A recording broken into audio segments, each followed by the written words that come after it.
Army Major Lisa Kopczynski, Atterbury Muscatatuck Public Affairs Officer, and welcome to the Rock Report. Practicing proper dental care is important at any age. Local elementary students have the opportunity to learn about dental care from the soldiers and civilians at the Camp Atterbury Dental Clinic. Here's Tim Sproles with the story. Soldiers and civilians at the Camp Atterbury Joint Maneuver Training Center Dental Clinic invited students from Eastside Elementary School in Edinburgh, Indiana, to spend the morning with the military dental staff and conduct hands-on activities, receive a walkthrough of the dental clinic, and learn the use of different types of dental equipment.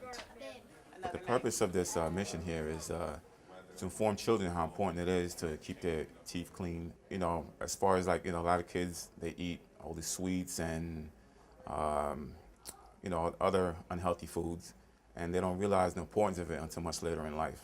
And also another purpose of it is just to, so the kids don't feel scared or horrified when it comes to going to dentists. It's just to make them feel comfortable. They get in the chair, they know what it entails, and know that a dentist's purpose is to heal them. It's not to make them feel pain. Reporting from Camp Atterbury Joint Maneuver Training Center, I'm Tim Sproles.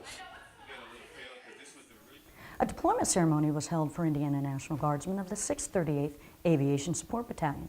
Here's Sergeant First Class Matt Scotton with the story. Family and friends bid farewell to Indiana Guardsmen as they deploy to Kosovo. Detachment 2, Company B, 638th Aviation Support Battalion, headquartered in Shelbyville, Indiana, held a departure ceremony Monday, February 18th at the Indiana National Guard Aviation Support Facility in Shelbyville, Indiana.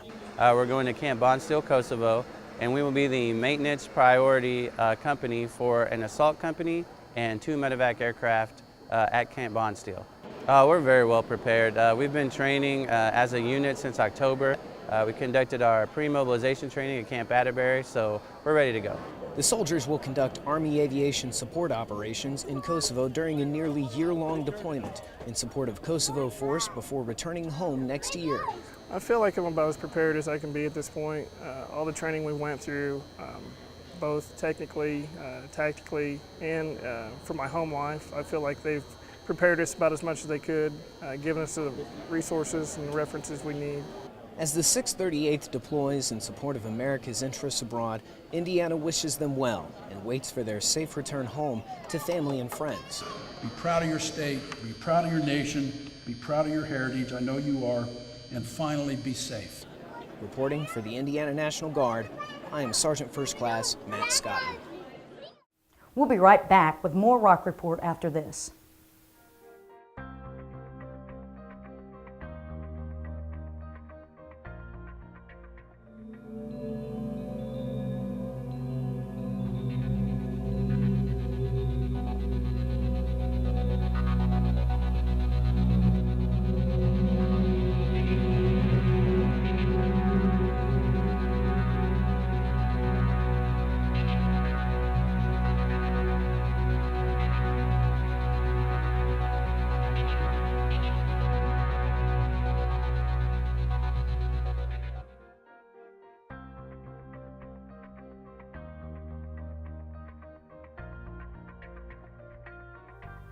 Welcome back to the Rock Report. Colonel John Dunleavy, commander of the 205th Infantry Brigade, recently sat down with Captain Olivia Kopczynski for your 5 questions.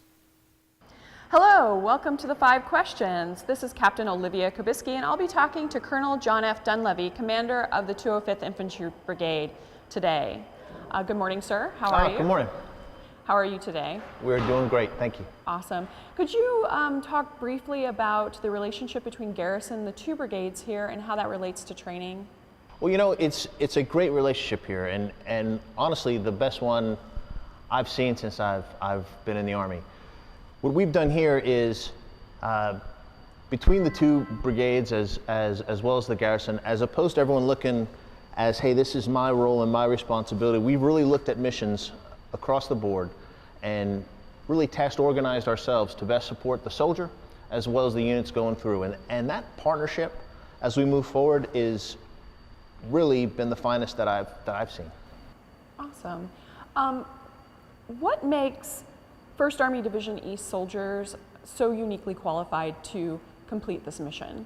I think it's the cross culture you get across everyone. You know, you've got active duty folks that come here right from deployments with various units, light and heavy, that mix in, as well as National Guard and Reserve component all working together towards one element. And that together is pretty powerful, especially when you look at the different types of units we do and how that relates. So I think that's been beneficial to us as well as the units that train here. What are 205th Infantry Brigade soldiers doing to improve their communities? That's really been fantastic. We've got relationships working with a lot of different American Legions and VFWs. We've got school essay contests that are rotating through middle schools throughout southern Indiana, and that's been really positively received. I know we have folks doing fitness with younger folks as well. I mean, all those kind of things, whether it be whether you're trying to influence and help create a positive experience for young women, women and men in their teenage years or beyond. I know we're really putting an effort into that because we want America to know that, hey, we're their military and we're them. So we're trying to close that distance so folks know who we are. What makes Camp Atterbury such a unique training environment? You know what's unique about it is you've got all the resources here you would have at a major installation, except if you schedule it, you can have it all to yourself. So I mean, it's really fantastic. You can go to Muscatatuck and train in an urban environment. You can go to Muscatatuck and train a lot of soft power type things. Or you can use the regular ranges here, shoot artillery or helicopters, whatever you want to do. You know, jump in, DZs, whatever you'd like.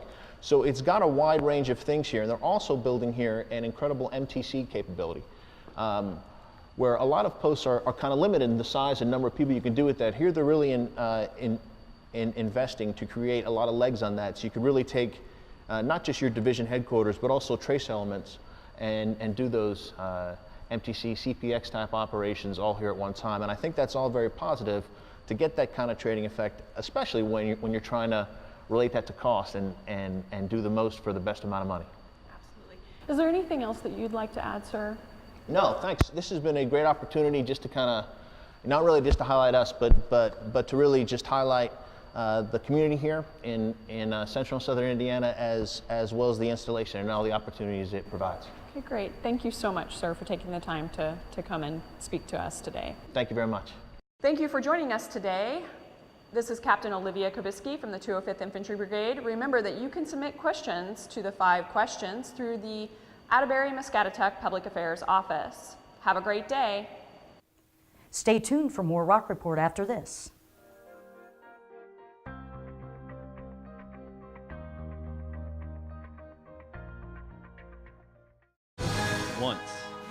Once a soldier. A soldier for life.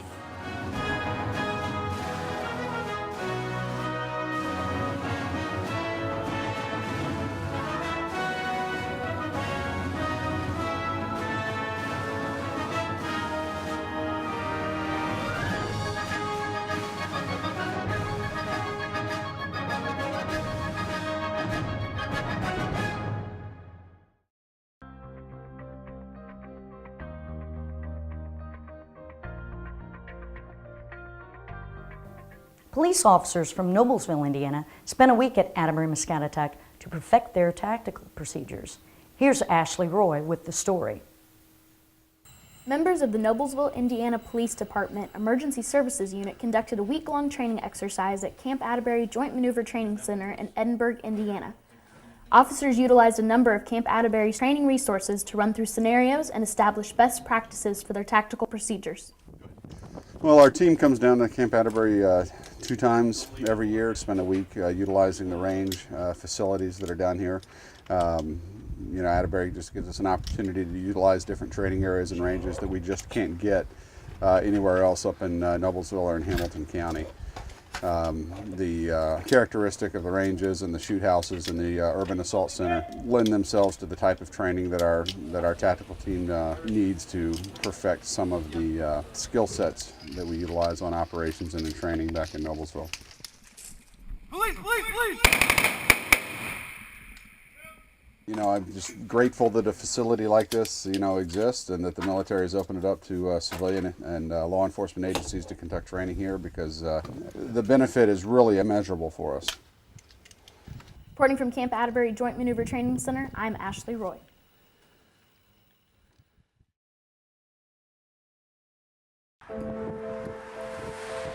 It sits on the hilltop of Hospital Road, waiting, watching, always ready to greet any person who has traveled to use the training lands it represents.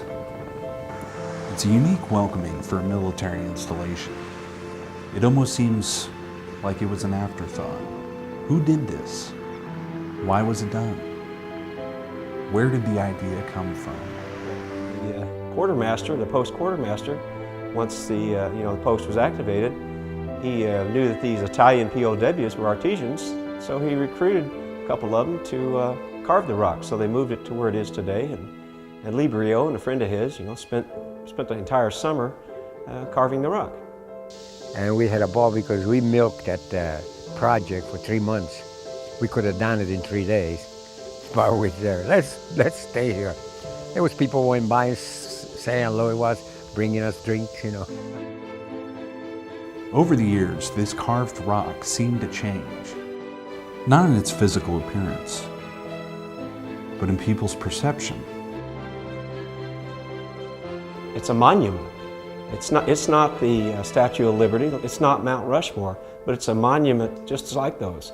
But it's our monument, and it represents greatness.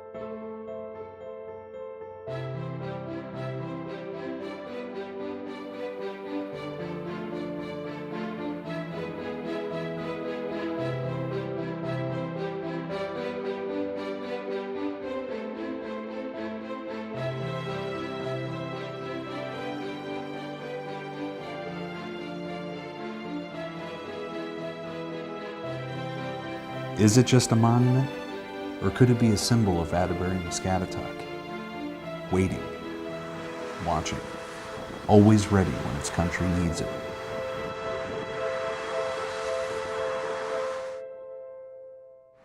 Till next time, keep rocking, Camp Atterbury, okay?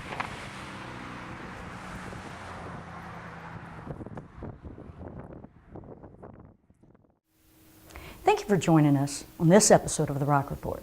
If you have any questions or story ideas for future reports, please contact the Atterbury Muscatatuck Public Affairs Office at 1-812-526-1433. I'm Major Lisa Kopczynski, and we'll see you next time on the Rock Report.